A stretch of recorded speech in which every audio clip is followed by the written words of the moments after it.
رب العزت جل وعلا کی ہم پر بے پناہ مہربانی ہے کہ اس نے ہمیں آقائے نامدار احمد مختار مدنی تاجدار دونوں جہاں کے سردار حضرت محمد مصطفیٰ رسول خدا صلی اللہ تعالی علیہ وآلہ وسلم کی بابرکت امت میں پیدا فرمایا۔ حضرات کرام، درس حدیث کا یہ جو مقدس سلسلہ جاری و ساری ہے، اسی سلسلے کو آگے بڑھاتے ہوئے چند ایک حدیثیں آپ کے سامنے عرض کرنے کی سعادت حاصل کروں گا۔ مولا تعالیٰ کامیابی عطا فرمائے۔ اللہ کے پیارے نبی محمد عربی صلی اللہ تعالی علیہ وآلہ وسلم فرماتے ہیں ان اللہ و ملائکتہ یصلون علی المتسحرین، رواہ ابن حبان۔ ابن حبان روایت کرتے ہیں، اپنی کتاب میں اس حدیث کو نقل کر رہے ہیں۔ حدیث کیا ہے؟ بے شک اللہ اور اس کے فرشتے رحمتیں اتارتے ہیں سحری کھانے والوں پر۔ سحری روزے دار کے لیے خاص ہے۔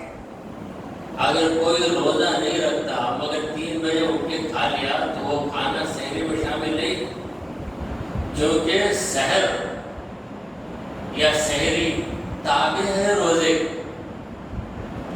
جیسا کہ احرام، عمرہ جانے والا یا حج کو جانے والے احرام باندھے، نہیں میں یوں ہی احرام باندھ کر ناگور کو چلے گیا، اجمیر کو چلے گیا تو نہیں ہوتا، کوئی احرام ہی نہیں۔ تو کوئی آدھی رات کو اٹھ کر کھائے اور بولے کہ میں سحری کر لیا مگر روزہ نہ رکھے تو سحری اس کی سحری نہیں۔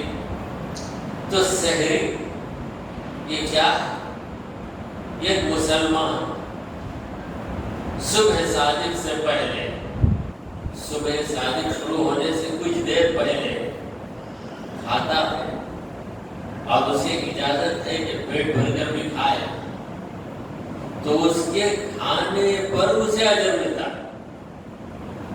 اللہ اس پر رحمت اتارتا ہے اور فرشتے اس کے حق میں دعا کرتے ہیں۔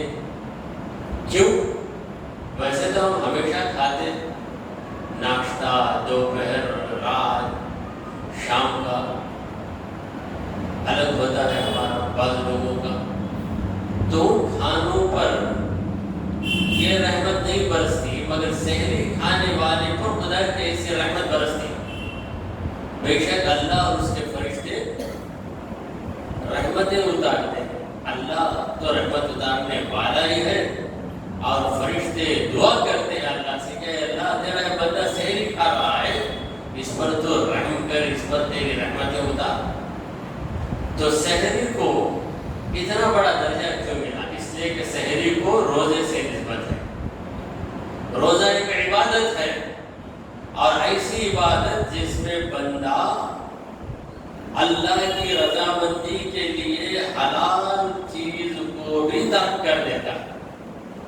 کھانا پینا تو حلال ہے، حلال چیزیں کھانا حلال ہے، مگر روزے کی حالت میں کھانا بھی ناجائز، پینا بھی ناجائز۔ جس عورت سے نکاح کیا، جسے اپنی دلہن بنا لیا، اس کے ساتھ ہم بستری کرنا جائز بلکہ لازمی ہے، کیونکہ وہ بیوی ہے، اس کا حق ہے ہم بستری، مگر روزے کی حالت میں اپنی بیوی سے ہم بستری کرنا بھی منع ہے۔ تو اتنی پابندی سے بندہ روزے کی حالت میں رہتا ہے، فرشتہ بن جاتا ہے اور اس روزے میں قوت حاصل کرنے کے لیے سحری کرتا ہے۔ لہذا سحری پر اسے کتنا بڑا انعام ملتا ہے کہ فرشتوں کی دعائیں مل جاتی ہیں، خدا کی رحمتیں اس میں نچھاور ہوتی ہیں۔ چلیے حدیث تو آپ نے سن لی، ایک اور حدیث آپ کے سامنے عرض کرتے ہیں۔ اللہ کے پیارے نبی محمد عربی صلی اللہ تعالی علیہ وسلم نے ارشاد فرمایا ثلاثۃ لا ترى اعینهم النار، تین شخص ایسے ہیں کہ ان کی آنکھیں آگ کو نہیں دیکھیں گی۔ یہاں آگ سے مراد دنیا کی آگ نہیں بلکہ جہنم کی آگ ہے۔ دوزخ کے کئی نام ہیں، جحیم، جہنم، سعیر، تو اتنے ناموں کے ساتھ نار بھی جہنم کا ایک نام۔ اصحاب النار جہنم میں جانے والے، اولئک اصحاب النار، وہ آگ والے، جہنم میں جانے والے۔ رسول کریم صلی اللہ علیہ وسلم فرماتے ہیں کہ تین شخص ایسے ہیں کہ وہ جہنم کی آگ نہیں دیکھیں گے۔ مطلب یہ ہے کہ اللہ تبارک و تعالی جہنم سے انہیں اس قدر دور رکھے گا کہ جہنم انہیں نظر بھی نہیں آئے۔ تو وہ تین شخص کون؟ عین حرست فی سبیل اللہ، وہ آنکھ جو اللہ کی راہ میں پہرا دیتی، حفاظت کرتی۔ مطلب یہ ہے کہ لوگ جہاد کے لیے نکلے، رات کا وقت ہے، مجاہدین آرام کر رہے ہیں، جنگ لڑنے والے مجاہدین آرام کر رہے ہیں، تو چند آدمی ان کی حفاظت کے لیے جاگ رہے ہیں۔ اگرچہ کہ رات کا موقع ہے، ان کی حفاظت کے لیے جاگ رہے ہیں، اللہ کی خاطر جاگ رہے ہیں، اللہ کے ان بندوں کو بچانا ہے۔ یہ بندے خدا کی راہ میں نکلے ہیں، تو خدا کی راہ میں نکلنے کا مطلب ہو کافروں سے جنگ کرنے کے لیے نکلنا۔ تو ایسے موقع پر جو شخص جاگ کر مجاہدوں کی حفاظت کرتا ہے، اگر بیچ رات میں کوئی دشمن آ جائے تو فوراً انہیں جگا کر انہیں چالاک کر دے، تو ایسی آنکھ جسے حاصل ہے، یعنی جو اللہ کی راہ میں مجاہدوں کی حفاظت کے لیے جاگ کر گزارا ہے، ویسے آدمی پر اللہ تبارک و تعالی جہنم کو ایسے حرام کرے گا کہ وہ جہنم کی آگ کو دیکھے گا بھی۔ تو یہ آنکھ۔ دوسری آنکھ وعین بکت من خشیت اللہ، وہ آنکھ جو اللہ کے ڈر سے روتی، دل میں خدا کا ڈر، آنکھ سے آنسو جاری ہو۔ کوئی روتا ہے دنیا پر، کوئی روتا ہے کسی کی موت پر، کوئی روتا ہے نقصان پر کہ میرا نقصان ہو گیا۔ آج کل لوگ بڑی آسانی سے روتے بھی ہیں، بڑی آسانی سے ہنستے بھی ہیں۔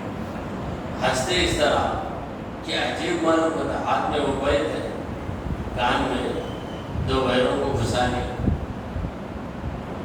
بولے ہیڈ فون، اب وہ دیکھ کے ہنستا کیا واسطے ہنستا ہے، اندر کوئی دیکھتا ہے اس واسطے ہنستا۔ پھر کبھی اچانک روتا، کیا روتا، ایک میسج آیا، یہ کلک کرو، بولے کلک کرا، 25,000 میرے اکاؤنٹ پہ پورے چلے گئے، روتا۔ تو لوگ مختلف کاموں کے لیے روتے ہیں، مگر یہاں پر رونے والی آنکھ بکت من خشیت اللہ، اللہ کے ڈر سے جو روئے گا اسے بھی اللہ تعالیٰ جہنم سے ایسا محفوظ کرے گا کہ جہنم اسے نظر بھی نہیں آئے۔ اور تیسری آنکھ عین کفت عن محارم اللہ، وہ آنکھ جو اللہ کے محارم سے خود کو بچائے رکھے، غلط نظاروں سے، اجنبی عورتوں کو شہوت بھری نگاہ سے دیکھنے سے جو خود کو بچا لیا۔ سرکار دو عالم صلی اللہ علیہ وسلم نے فرمایا کہ پہلی نظر معاف ہے، دوسری نظر معاف نہیں۔ کسی عورت پہ نظر پڑی، شہوت آئی تو فوراً نظر کو پھر نظر کو جھکائے، پھر دوبارہ اس عورت کی طرف نہ دیکھے، تو اللہ کے محارم، اللہ کی حرام کی گئی چیزوں کو دیکھنے سے جو آنکھ رکے، کوئی بھی چیز جسے دیکھنا فضول ہے، جس کے دیکھنے میں کوئی فائدہ نہیں ہے، تو اللہ کی خاطر جو ناجائز نہیں دیکھتا، پروردگار عالم اس کی بھی ایسی حفاظت فرماتا ہے کہ جہنم کی آگ کو آنکھ دیکھ نہیں سکتی۔ تو 3 آنکھوں کا ذکر، اللہ کی راہ میں حفاظت کرنے والی آنکھ، دوسری آنکھ اللہ کے ڈر سے رونے والی، تیسری آنکھ ناجائز چیزوں سے بچنے والی۔ چلے اور حدیث سن لیتے ہیں۔ اللہ کے پیارے نبی محمد عربی صلی اللہ علیہ وآلہ وسلم نے ارشاد فرمایا، لیس من عبد یقول لا الہ الا اللہ مئۃ مرہ، جو بھی بندہ 100 مرتبہ لا الہ الا اللہ پڑھ لیتا ہے، لا الہ الا اللہ لا الہ الا اللہ لا الہ الا اللہ 100 مرتبہ پڑھا، الا بعثہ اللہ یوم القیامہ، تو ضرور اللہ تعالیٰ اس بندے کو قیامت کے دن اٹھائے گا، مگر کس کیفیت سے اٹھائے گا؟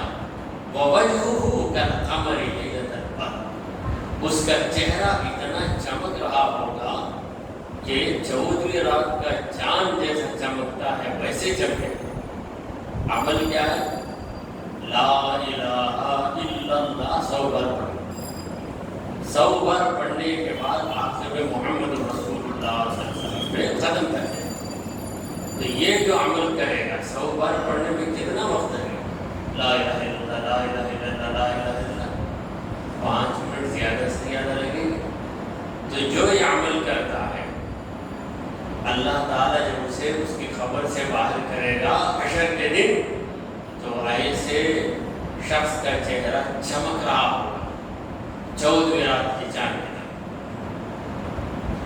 وَلَمْ يُرْفَعْ يَوْمَئِذٍ لِأَحَدٍ عَمَلٌ أَفْضَلَ مِنْ عَمَلٍ، عَمَلٌ أَفْضَلُ مِنْ عَمَلٍ، اس کے عمل سے زیادہ فضیلت والا عمل کسی کا اس دن اوپر نہیں کیا جائے۔ یہ سب کے اعمال اوپر چڑھیں گے، مگر سب سے بھاری عمل کس کا ہو جائے گا؟ جس نے لا الہ الا اللہ 100 بار پڑھے گا۔ الا من قال مثل قولی او زاد، مگر کوئی دوسرا بھی ایسے ہی 100 بار ورد کیا ہے تو اسے کوئی درجہ ملے گا، صرف اسی کو ملے گا۔ او زاد، یا کسی نے اور زیادہ ورد کیا ہے تو اسے بھی یہ شرف حاصل ہوگا کہ اس کا چہرہ قیامت کے دن 14ویں رات کی طرح چمکتا دمکتا۔ تو لا الہ الا اللہ میں اتنی فضیلت ہے۔ یہی وہ کلمہ ہے جس کے مانے بغیر، جس کو پڑھنا بھی ہے اور ماننا بھی ہے، اس کے بغیر کوئی مسلمان ہو نہیں سکتا۔ 1,24,000 انبیاء جو دنیا میں تشریف لائے، ہر نبی نے اپنی قوم کے سامنے یہی کلمہ رکھا کہ لا الہ الا اللہ، اے لوگوں سنو، اللہ کے سوا کوئی عبادت دلائے۔ نوح علیہ السلام نے بھی یہی کلمہ سنایا، ابراہیم علیہ السلام نے بھی یہی کلمہ سنایا، بالآخر سب سے آخری نبی محمد مصطفیٰ صلی اللہ علیہ وآلہ وسلم نے بھی یہی کلمہ سنایا، لا الہ الا اللہ۔ پھر یہ کلمہ کس نے ہم کو سکھایا؟ تو ہم کلمے کے بعد کہتے ہیں محمد رسول اللہ، محمد صلی اللہ علیہ وسلم انہیں ہمیں یہ کلمہ بتایا جو کہ اللہ کے رسول ہے۔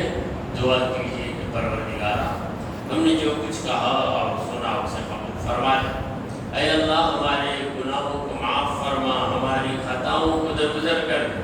اے رب کریم تمام بلاؤں، مصیبتوں، آفتوں اور پریشانیوں کو ہم سے دور فرما، پوری امت مسلمہ سے دور فرما۔ وصلی اللہ تعالی علی خیر خلقہ سیدنا و مولانا